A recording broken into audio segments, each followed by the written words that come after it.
Hello student, आज आपण start करणार आहोत chapter number 14 basic principles of organic chemistry.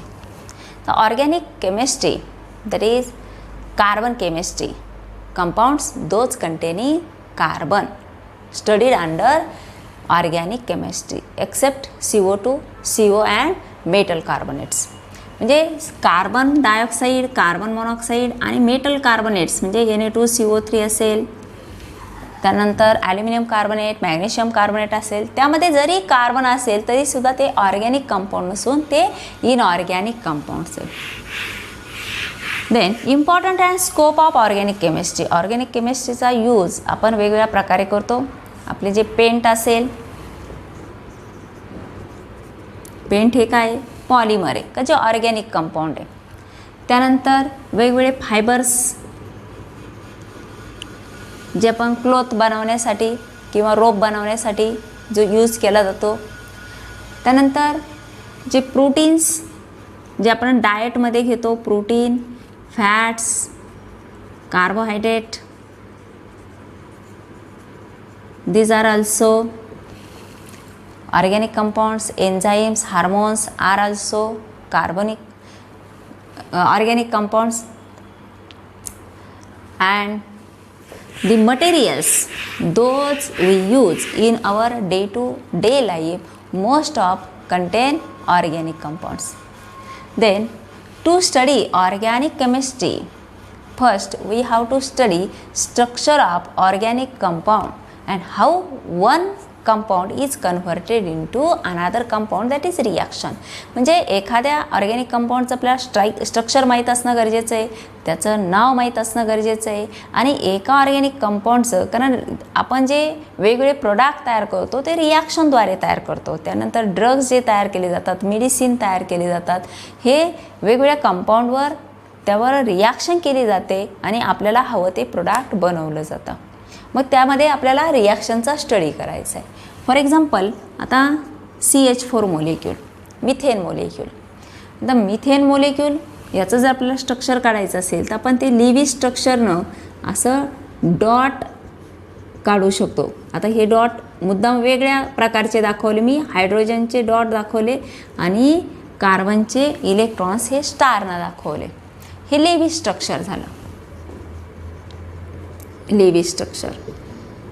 आणि हेच सिम्प्लिफाय करत असताना आपण हा त्याचा कंप्लीट स्ट्रक्चरल फॉर्म्युला जे दोन इलेक्ट्रॉन्स आहे, कोव्हॅलंटली बॉन्डेड इलेक्ट्रॉन्स आहे, ते आपण असे डॉटनं न दाखवता आपण ते डॅश असंही दाखवू शकतो. तिथं त्याला डॅश फॉर्म्युला असं म्हटलं जातं किंवा कंप्लीट स्ट्रक्चरल फॉर्म्युला असंही म्हटलं जातं.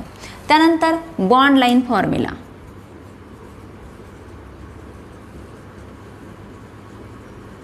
Bond line formula. आता यामध्ये कुठलाही कार्बन, हायड्रोजन न दाखवता फक्त लाईनच्या स्वरूपात आपल्याला ते स्ट्रक्चर रिप्रेझेंट करायचं असतं. फॉर एक्झाम्पल केवळ असं असेल तर आपण त्याला म्हणणार प्रोपेन. प्रोपेन म्हणजे दोन टर्मिनल म्हणजे दोन CH3 ग्रुप आणि मिडल हा CH2 methylene group, CH2 group. आता ह्या बॉन्ड लाईन फॉर्म्युलाला आपल्याला N ब्युटेन काढायचं असेल तर आपण असं काढणार N ब्युटेन म्हणजेच CH3, CH2, CH2 आणि हा CH3 हा झिगझॅग मॅनरनं ते दाखवले जातात. कारण अशी लाईन दाखवली तर यामध्ये 2 कार्बन, 1 कार्बन, 3 कार्बन, 5 कार्बन आपण असे काहीच सांगू शकत नाही. परंतु तेच जर झिगझॅग मॅनरनं लिहिले तर कॉर्नर्स म्हणजे CH2 ग्रुप किंवा काय जो ग्रुप असेल, म्हणजे आता त्याला डबल बॉन्ड जोडलेला आहे का दुसरा फंक्शनल ग्रुप जोडलेला आहे तर त्यावर त्या हायड्रोजनची संख्या अवलंबून राहील. त्यानंतर इथं एक लाईन दिली म्हणजे काय झालं, एक हायड्रोजन काढू, इथं आपण एक CH3 जोडला. आता इथं OH जोडला म्हणजेच इथं एक हायड्रोजन काढला आणि इथं काय जोडला, OH जोडला. म्हणजे काय झालं, 3 मिथिल ब्युटेन 2 ऑल असं स्ट्रक्चर तयार झालं, अल्कोहोल कंपाऊंड तयार झालं. त्यानंतर आपण सायक्लोब्युटीन असंही दाखवू शकतो. हे झालं सायक्लोब्युटेन, म्हणजे CH3 CH2 CH double bond CH. हे जे स्ट्रक्चर आहे तर हे अशा स्वरूपात आपण लिहू शकतो. हे झालं इपॉक्साइड, म्हणजे इथिलीन ऑक्साईड, ज्याला इपॉक्साइड असं म्हटलं जातं.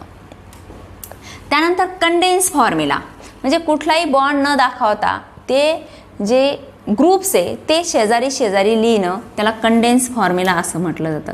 आता हे इथेन CH3 CH3 असंही लिहिलं जातं किंवा CH3 CH3 असंही लिहिलं जातं. म्हणजे कुठेही कार्बन आणि हायड्रोजनमध्ये आपण लाईन दाखवलेली नाही आहे, तर ते शेजारी दाखवलेलं आहे.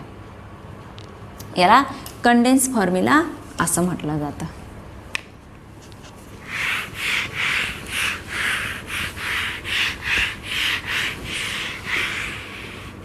Then representation of the structure in three-dimensional ways. Three-dimensional structure.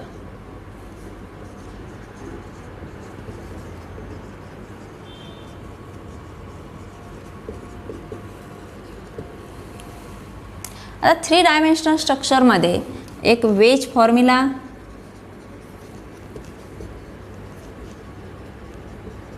त्यानंतर फिशर प्रोजेक्शन फॉर्म्युला,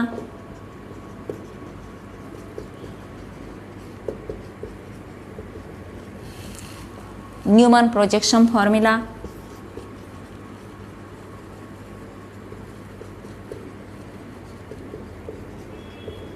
आणि sawhorse projection formula.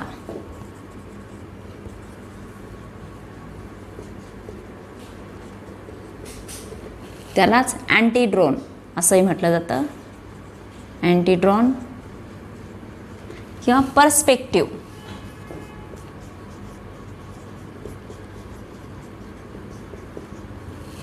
अँटीड्रॉन or perspective असंही म्हटलं जातं. वेज फॉर्म्युला,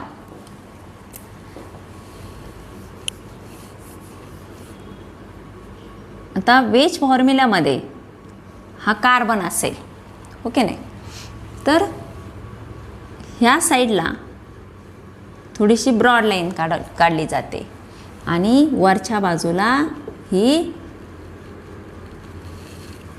सॉरी एक मिनिट, आपण मिथेन मोलिक्यूल दाखवू. वेज फॉर्म्युला CH4 मोलिक्यूल हा कार्बन, तर 2 हायड्रोजन हे प्लेनमध्ये, in plane. Then third hydrogen atom is above the plane. मग above the plane दाखवण्यासाठी हा अशी ब्रॉड लाईन वापरली जाते. above the plane, that is towards us, आपल्या दिशेनं. जसं हे प्लेन असेल आणि हा पेन मला थोडासा पुढच्या बाजूला दाखवायचा आहे, असा याला असा जो जोडलेला आहे टिकू, हा पुढच्या बाजूला आहे, तर तो दाखवण्यासाठी अशी ब्रॉड लाईन दाखवली जाते. आणि इन दी प्लेन, आता हा हात आणि हे 2 बोट आहे, हे कसे इन दी प्लेन. हे पुढचं बोट पुढच्या बाजूला, म्हणजे टुवर्ड्स अस, आणि हात कुठे आहे माझा, पाठच्या बाजूला आहे. जो बॅक साईडला आहे तो दाखवण्यासाठी अशी डॉटेड लाईन वापरली जाते. याला वेज फॉर्म्युला असं म्हटलं जातं. हे टेट्राहेड्रल जॉमेट्री दाखवली आपण, कार्बनची टेट्राहेड्रल जॉमेट्री वेज फॉर्म्युल्यानं. त्यानंतर फिशर प्रोजेक्शन फॉर्म्युला. तर फिशर प्रोजेक्शन फॉर्म्युल्यामध्ये अशी क्रॉस लाईन दाखवली जाते. आता हा कार्बन ॲटम आणि इथं समजा आपण वेगवेगळे ग्रुप्स याला इथं जॉईन केले. हा COH असेल, हा CH2OH असेल, हा H आणि हा OH ग्रुप असेल. हे वेगवेगळे ग्रुप आहे. तर फिशर प्रोजेक्शन फॉर्म्युलामध्ये, फिशर प्रोजेक्शन फॉर्म्युला दाखवत असताना हे साईड ज्या आहे त्या ब्रॉड लाईननं दाखवले जातात.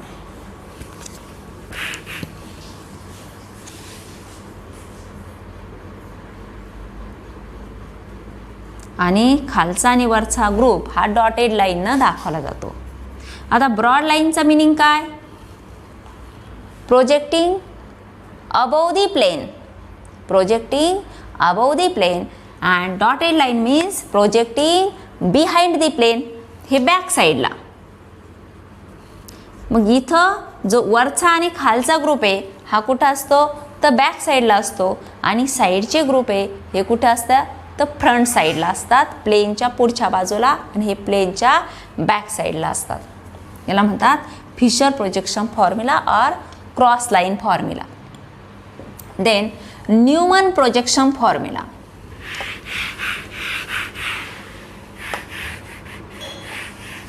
Neumann projection formula. For example ethane molecule आपल्याला दाखवायचा, C2S6 म्हणजेच काय? CS3 दाखवायचा, हो की नाही? आता हा CS3 आपण कंप्लीट स्ट्रक्चरल फॉर्म्युल्यामध्ये असा लिहिणार. आता हेच न्यूमन प्रोजेक्शन फॉर्म्युल्यानं दाखवण्यासाठी आपल्याला काय करायचं? एक कार्बन ॲटम हा भरीव सर्कलनं दाखवायचा आणि दुसरा कार्बन ॲटम, ज्याला रियर कार्बन ॲटम असं म्हटलं जातं, तो हॉलो सर्कलनं दाखवायचा. आता ह्याला हे 3 हायड्रोजन, याला आपण 1 नाव देऊ, याला 2 नाव देऊ. हा फर्स्ट कार्बन ॲटम, हा सेकंड कार्बन ॲटम. याचे हे 3 हायड्रोजन आणि ह्याच्या शेजारचे 3 हायड्रोजन, अशा प्रकारे. आता यामध्ये हे इक्लिप्स स्ट्रक्चर आहे. इक्लिप्स म्हणजे जिथं डायहेड्रल अँगल हा 0 डिग्री असतो. डायहेड्रल अँगल इज 0 डिग्री, त्याला इक्लिप्स स्ट्रक्चर असं म्हटलं जातं.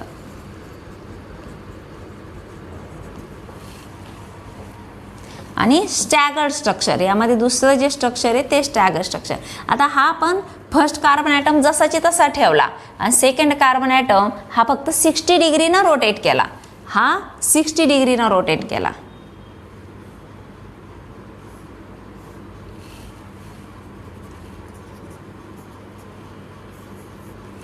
आता हा 60 डिग्रीनं रोटेट केला. आता हायड्रोजन कुठं जाईल? इथं जाईल. हा हायड्रोजन इथं येईल आणि हा हायड्रोजन ह्या ठिकाणी येईल.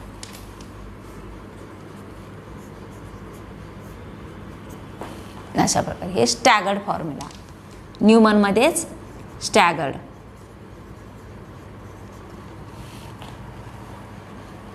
आणि त्यानंतर सॉहार्स आर अँटीड्रॉन आर पर्स्पेक्टिव्ह फॉर्म्युला. आता त्यामध्ये अशी स्लांटिंग लाईन दाखवली जाते.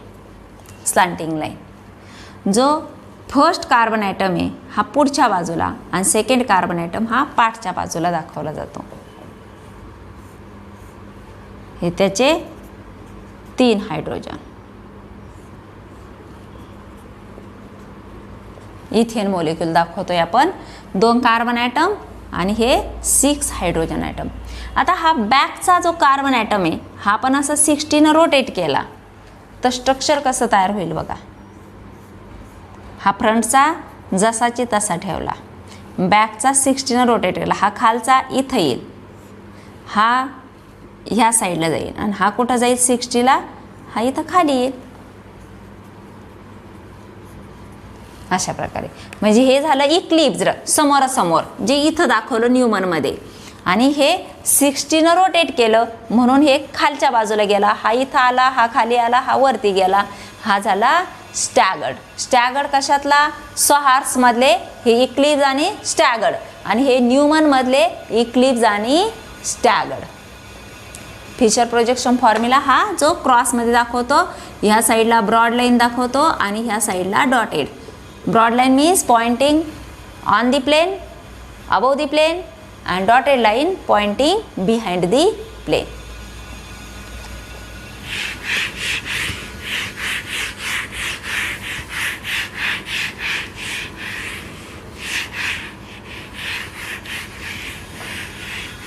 Next point, classification of organic compounds.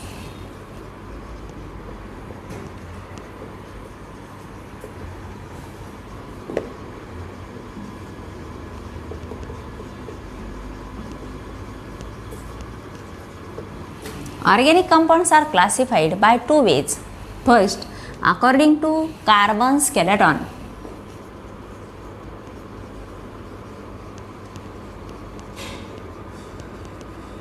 And second, according to functional group. First, according to carbon skeleton means branch of carbon atom. Organic compound, it is classified into two main branch, that is असायक्लिक, जिथं cycle नाही, open chain, त्यालाच काय म्हणतात open chain, आणि cyclic R close chain. आता open chain साठीच आणखी एक नाव आहे ॲलिफॅटिक. आता यामध्ये अल्केन, अल्कीन, अल्काइन्स आणि इतर स्ट्रेट चेन फंक्शनल ग्रुप असलेले इतर फंक्शनल ग्रुप सुद्धा कशात येतात तर ॲलिफॅटिक कंपाऊंड्समध्ये येतात. त्यानंतर cyclic compound, they are classified into homocyclic and heterocyclic. Now, homocyclic means cycle is made up from same type of atoms. आता आपण इथं ऑर्गॅनिक कंपाऊंड बघतोय, म्हणजे कशाची सायकल असणार ती कार्बनची असणार होमोसायक्लिकमध्ये. आणि heterocyclic contains at least one atom is from other element. कमीत कमी एक ॲटम तरी वेगळ्या इलेमेंटचा त्या सायकलमध्ये असेल तर त्याला हेट्रोसायक्लिक असं म्हटलं जातं. मग homocyclic again divided into two types, that is alicyclic and aromatic. Alicyclic and aromatic. Alicyclic, it is also homoalicyclic and heteroalicyclic.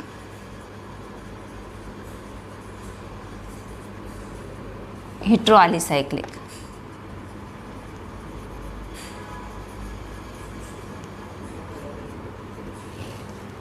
And aromatic classified into two types, benzenoid and non-benzenoid.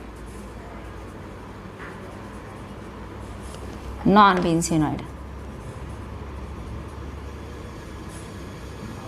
And heterocyclic is divided into two types, aromatic and non-aromatic.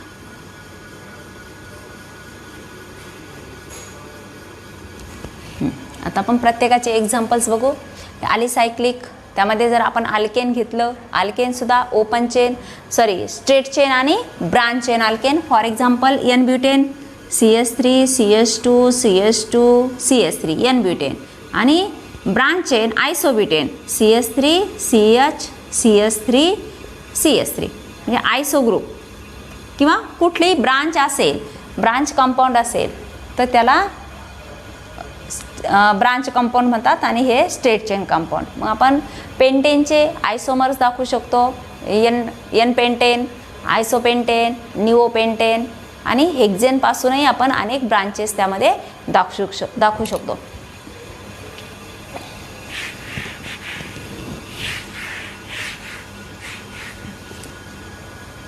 त्यानंतर cyclic compound. आता सायक्लिकमध्ये होमोसायक्लिक, होमोचे अलिसायक्लिकचे आपण examples बघू. अलिसायक्लिक, propane, cyclopropane,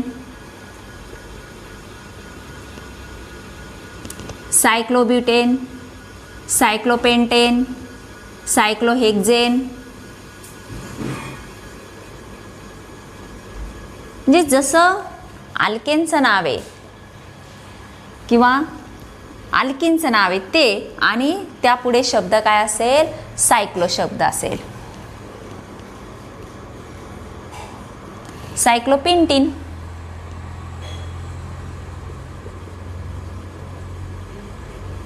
सायक्लोपेंटेन. हे झालं अलिसायक्लिक.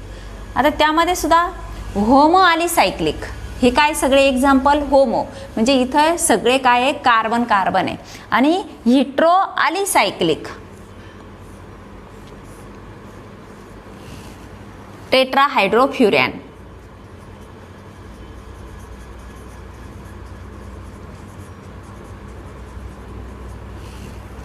टेट्राहायड्रोफ्युरॅन. त्यानंतर पायरन.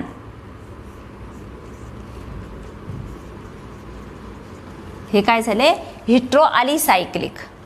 त्यानंतर aromatic. ॲरोमॅटिकमध्ये benzenoid and non benzenoid. Benzenoid it contains at least one benzene ring. Benzene हे काय आहे ॲरोमॅटिक. आणि नॅफ्थॅलिन हे ॲरोमॅटिक सुद्धा आहे आणि बेन्झिनॉइड आहे कारण त्यामध्ये दोन बेन्झिन रिंग एकमेकाला अटॅच झालेले आहे म्हणून काय आहे ॲरोमॅटिक आणि बेन्झिनॉइड टाईप. नॉन बेन्झिनॉइड जे ॲरोमॅटिक आहे परंतु त्यामध्ये बेन्झिन सारखं स्ट्रक्चर नाही आहे. Alternating single and double bond आणि इथं हा OH group.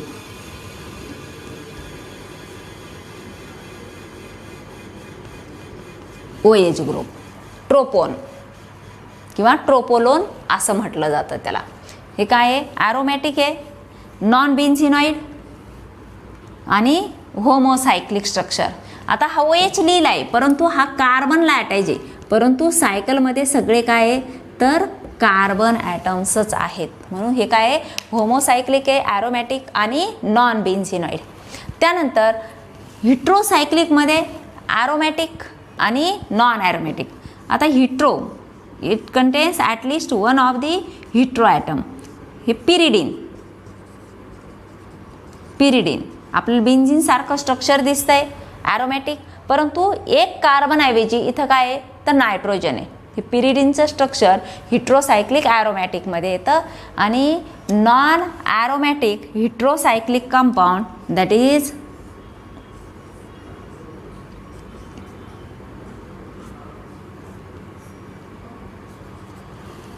Pyrrole.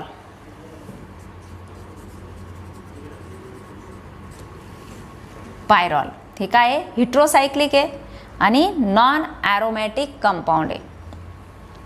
This is about classification. Then remaining part in next lecture.